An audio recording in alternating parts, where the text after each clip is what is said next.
اور ہم اللہ تعالیٰ کو کیسے ایکسپلین کریں گے؟ not with our own words, we will go back to his own words, کیونکہ لا نحصی ثناء علیک انت کما اثنیت علی نفسک. ہمارے پاس تو نہ وہ الفاظ ہیں نہ وہ ورڈز ہیں کہ جس سے ہم اللہ سبحانہ تعالیٰ کو بیان کر سکیں کہ وہ ہے کیسا. تو out of our weakness we go back to Quran and explain who Allah سبحانہ تعالیٰ از، کہ اللہ رب العالمین کی ذات خود اپنے بارے میں کیا کہہ رہی ہے. And اللہ سبحانہ تعالیٰ says about himself, اعوذ باللہ من الشیطان الرجیم، هو اللہ الذی لا الہ الا ہو، کہ وہ ذات ہے جس کے علاوہ کوئی معبود نہیں، کوئی ورشپ نہیں، کسی اور کی بات نہیں کی جا سکتی. الملک، وہ بادشاہ ہے. القدوس، the pure. السلام، the perfect. المؤمن، the granter and the bestower of faith، لوگوں کو faith دینے والا. المحیمن، نظر انداز کر دینے والا، the overseer. العزیز، سب سے زیادہ طاقت اور قوت رکھنے والا ہر چیز پر. الجبار، the compeller، جو چاہے حکم دے اور فوراً سے ہو جائے. المتکبر، تکبر والا. اللہ تعالیٰ حدیث میں آتا ہے کہ تکبر اللہ کی چادر ہے، اور کیوں نہ اس کی چادر ہو کہ وہ ہے ہی اتنا طاقتور، ہے ہی اتنا عزیز. جو اس کی چادر کو چھیننے کی کوشش کرے گا اللہ تعالیٰ اسے برباد کر دیں گے. جو شخص تکبر کرے گا اللہ تعالیٰ اسے برباد کر دیں گے، کیونکہ المتکبر صرف ایک اللہ سبحانہ تعالیٰ کی ذات ہے، اور اسی کو تکبر سوٹ کرتا ہے کیونکہ اسی کی شان کے لائق ہے تکبر. سبحان اللہ عما یشرکون، اللہ تعالیٰ پاک ہے اس چیز سے جو لوگ اس کے خلاف اس کے ساتھ شرک کرتے ہیں. And he says about himself, هو اللہ الخالق، وہ ہر چیز کو پیدا کرنے والا ہے. الباری، باری اس ذات کو کہتے ہیں جو کسی بھی چیز کو نئے انداز میں تخلیق کرے. دا انوینٹر، کسی چیز کا آلریڈی ڈیمو یا ماڈل نہ ہو اور ایک چیز نئے شروع سے تخلیق ہو، انوینٹ کرنا، اس کو الباری بولتے ہیں. اس نے آسمان اور زمین، اس سے پہلے اس کا ماڈل کوئی موجود نہیں تھا. He is the first one to begin with, شروع سے اس کو تخلیق ملا ہے اللہ سبحانہ تعالیٰ. الخالق، الباری. المصور، تصویر دینے والا، فیچر کرنے والا. لہ الاسماء الحسنى، سب خوبصورت نام اسی ذات کے ہیں، تمام خوبصورت نام اس کے ہیں. یسبح لہ ما فی السماوات والارض، آسمان اور زمین میں ہر چیز اس کی تسبیح بیان کر رہی ہے، ہر ایک ذرہ اس کی تسبیح بیان کر رہا ہے. لیکن ہم ان کی تسبیح کو سمجھ نہیں سکتے. واللہ ہر چیز، ایون یہ لیپ ٹاپ، یہ ٹیبلز، یہ ماربلز، یہ پلاسٹک، یہ سورج، چاند، ذرات، یہ مچھلیاں، یہ چونٹیاں، یہ کانٹے، یہ پھول، یہ پہاڑ، یہ سمندر، یہ آسمان اور کہکشائیں، سب اللہ سبحانہ تعالیٰ کی تصویر بیان کر رہی ہیں، لیکن ہم ان کی تصویر کو سمجھ نہیں سکتے، ہم اس کو سن بھی نہیں سکتے. وہ العزیز الحکیم، وہ بہت غالب ہے اور حکمت والا ہے. اور اللہ سبحانہ تعالیٰ اکثر اپنا نام عزیز کے ساتھ حکیم یوز کرتے ہیں، کیونکہ ایک شخص بہت طاقتور ہو لیکن حکیم نہ ہو تو وہ ظالم بن جاتا ہے. لیکن اگر ایک شخص حکیم ہو لیکن اس کے پاس طاقت نہ ہو تو اس کی حکمت کا فائدہ کوئی نہیں ہے. جتنا مرضی وہ حکیم ہے، دانا ہے، عقل مند ہے، لیکن اس کے پاس اتھارٹی کوئی نہیں ہے، پاور کوئی نہیں ہے، تو وہ کسی کام کا نہیں ہے. تو اللہ سبحانہ تعالیٰ العزیز بھی ہیں اور الحکیم بھی ہیں. اس کے پاس طاقت بھی ہے اور اس کے پاس حکمت بھی ہے. تو یہ ہے اللہ عزیز الحکیم. اسی طرح سے اللہ تعالیٰ خود کو اپنے فرماتا ہے هل تعلم له سمیہ،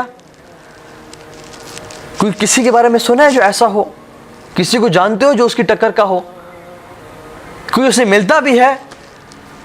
لیس کمثلہ شیء وہو السمیع البصیر، اس جیسا تو کوئی ہے ہی نہیں اور وہ دیکھنے والا اور جاننے والا ہے. سبحان اللہ. اللہ تعالیٰ کے بارے میں انسان جتنا پڑھتا جائے، اللہ تعالیٰ اپنے بارے میں فرماتا ہے وَعِندَهُ مَفَاتِيحُ الْغَيْبِ لَا يَعْلَمُهَا إِلَّا هُ، اس کے پاس غیب کی چابیاں ہیں، اس کے سوا کوئی ان کو نہیں جانتا. جو بھی غیب کے خزانے ہیں کوئی نہیں جانتا. اللہ خود فرماتے ہیں کہ ان اولکم و آخرکم، تمہارے سارے کے سارے شروع والے، تمہارے سب کے سب آخر والے، وَإِنسَكُمْ وَجِنَّكُمْ, تمہارے سارے انسان آدم سے لے کے آخری انسان تک اور تمام جنات یہ ایک میدان میں اکٹھے ہو جائیں, یہ ایک میدان میں اکٹھے ہو جائیں اور سب کے سب ان کے جو من میں آ رہا ہے سوال کریں اور میں ان سب کو عطا کرتا جاؤں اور وہ جو سوال کریں میں ان کو دیتا جاؤں, تو یہ میری بادشاہت نے کتنی کمی کرتا ہے, جتنا سمندر میں ایک سوئی کو ڈبویا جائے اور اس کو نکالا جائے. تو جو یہ سوئی اللہ سبحانہ جو سمندر میں کمی کرتی ہے, اسی طرح سے ان ساری انسانیت کو سب کچھ دینا, یہ اللہ تعالیٰ کے خزانے میں اتنی کمی کرتا ہے, which is close to none, which is nothing at all. یہ ہے بادشاہ. وَعِنْدَهُ مَفَاتِيحُ الْغَيْبِ لَا يَعْلَمُهَا إِلَّا هُ, اس کے پاس غیب کی چابیاں ہیں, ان چابیوں کو اس کے علاوہ کوئی نہیں جانتا. فرمایا يَعْلَمُ مَا فِي الْبَرِّ وَالْبَحْرِ, جو کچھ سمندروں میں ہے, پانی میں ہے, اور جو کچھ زمین پہ ہے وہ سب کچھ جانتا ہے. وَمَا تَسْقُطُ مِنْ وَرَقَةٍ إِلَّا يَعْلَمُهَا, اور ایک پتا بھی نہیں گرتا حالانکہ اس کے علم میں ہوتا ہے.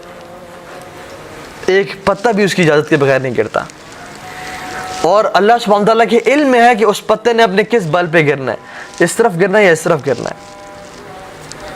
کبھی آپ دور نہ جائیں, گلیات چلے جائیں اور کسی ویلی کے اوپر کھڑے ہو کے ذرا درختوں پہ نظر دوڑائیں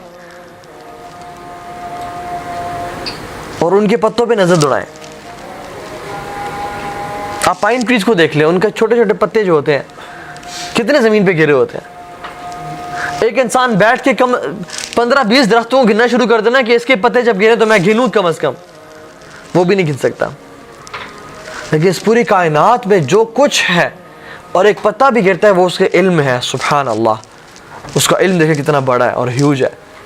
اور اللہ تعالیٰ خود اپنے بارے میں کہتے ہیں وَمَا تَسْقُطُ مِنْ وَرَقَةٍ إِلَّا يَعْلَمُهَا, کوئی پتا بھی نہیں گرتا حالانکہ میرے علم میں ہوتا ہے وہ. وَلَا حَبَّةٍ فِي ظُلُمَاتِ الْأَرْضِ, اور اندھیریوں میں, زمین کی گہرائیوں میں کوئی ایک ذرہ برابر بھی چیز ہو وہ اللہ کے علم میں ہے, وہ اللہ تعالیٰ کے علم میں ہے. آپ کو پتہ ہے میرے ایک شیخ کو ان کے کوئی دوست بتا رہے تھے جب KKH کی کنسٹرکشن ہو رہی تھی, ہی واز ان آرمی اور بلاسٹنگ ہو رہی تھی, تو انہوں نے بلاسٹنگ کرتے کرتے پہاڑوں کو کاٹ رہے تھے, ایکسکیویٹرز تھے, بہت ڈوزرز تھے, تو ایک بڑا یونیک سا پتھر نکلا پہاڑوں کے اندر سے, بڑا گول سا تھا وہ. تو دے ور سرپرائز کہ اگر پہاڑ کا کلر براؤن تھا نا تو اس پتھر کا کلر بلیکش سا تھا, ایسے تھا جیسے کسی نے اس کے اندر رکھا گیا اور اس کا حصہ نہیں ہے یہ. تو انہوں نے اس کو نکالا اور بڑے حیران ہوئے. تو اس کو انہوں نے ہلایا تو اس کے اندر نا جیسے کچھ ٹن ٹن ٹن کی آواز آ رہی تھی کہ جیسے کچھ اس کے اندر چیز ہے. تو انہوں نے اس کو توڑنا چاہا, اور جب توڑا تو اس کے اندر ایک اور رنگ کا گول سا پتھر نکلا, ایک ہالو سپیس میں ایک پتھر نکلا.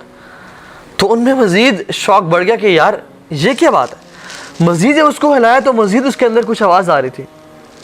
اس کو مزید توڑا انہوں نے تو اس کے اندر مزید ایک چھوٹا سا اسی طرح کا گول سا پتھر نکلا, اور جب اس کو ہلاتے تو کچھ سمجھ آواز نہ آتی. تو لیکن ان کی کیوریوسٹی اور سسپینس بہت بڑھ چکا تھا, انہوں نے کہا لیٹس سی کہ واٹ از ان دیئر. تو جب انہوں نے اس پتھر کو توڑا تو اس کے اندر سے ایک چھوٹا سا مکوڑا نکلا جو کہ گرا اور چلنے شروع ہو گیا, اور کچھ دیر بعد جا کے مر گیا. یہ ہے اللہ سبحانہ و تعالیٰ. اس پتھروں کی چٹان کی گہرائیوں میں اور اس اندھیروں میں اس مکوڑے کو رزق کون دینے والا ہے؟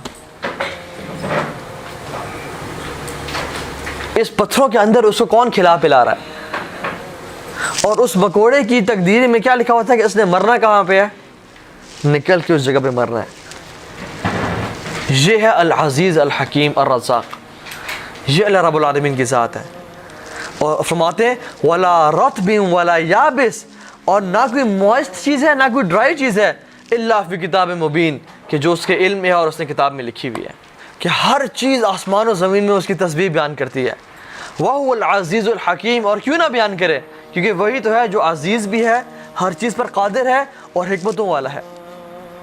اور لہو ملک السماوات والارض, تمام کی تمام بادشاہت آسمان اور زمین اسی کے ہیں. یحیی و یمیت, ہر چیز کو وہ زندگی دیتا ہے, ہر چیز کو موت دیتا ہے. وہ تمام قوتیں طاقتیں اس کے ہاتھ میں, تمام شان اور عظمتیں اس کے ہاتھ میں ہیں. وَهُوَ عَلَىٰ كُلِّ شَيْءٍ قدیر، اور وہ ہر چیز پر مکمل قدرت رکھتا ہے۔ انسان اپنے بیٹے پہ قدرت نہیں رکھتا، انسان اپنی بیوی پہ قدرت نہیں رکھتا، لیکن وہ ذات العزیز کیسا ہے کہ کن کہنے کی دیر ہے